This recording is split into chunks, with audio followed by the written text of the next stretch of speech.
A man was killed near City Hall. Right now, police are still looking for the gun that was used. Let's begin now with Sarah Hollenbeck. She's been following the story from the beginning. She's live at 12th and Oak this morning. Sarah? Cynthia, firefighters and police officers teamed up to try and look for the weapon that was used in this shooting. They even used ladders as well as those canine sniffing dogs, but they could not find that weapon. So right now the hunt is still on for it. Now, what I can tell you about this shooting is that the two men did not know one another, according to police, but it happened at a time when a lot of people were headed to work around 7:30 this morning. Officers tell us a man in his 40s was driving down Oak Street when he got in a fight with a man in his 20s who was waiting at the bus stop. Police don't know what the men were fighting about, and they tell us they didn't know each other before today.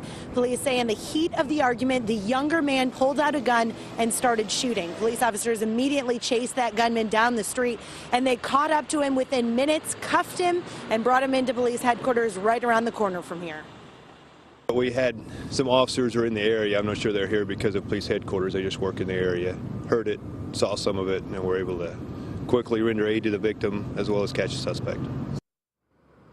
Now, unfortunately, they did take that man to the hospital, but he later died before he got into surgery. KSHB, you've been talking to people that have been impacted by this crime scene that was here for quite a while. You're right, Sarah. There were a lot of people impacted by this. I mean, keep in mind, this happened at 7:30 in the morning, which is right when people are heading to work. There's people coming down to court. Fortunately, no one else was injured in this, but to have a homicide right across the street from City Hall is definitely having people concerned.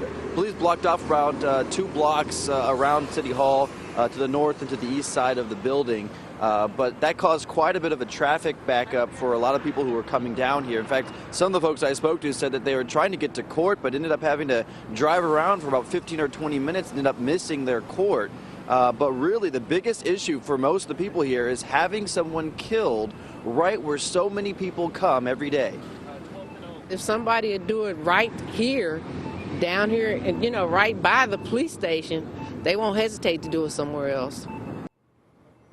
Now, City Hall is open. The officials that I spoke to are asking people if you are coming down here to enter through the south entrance.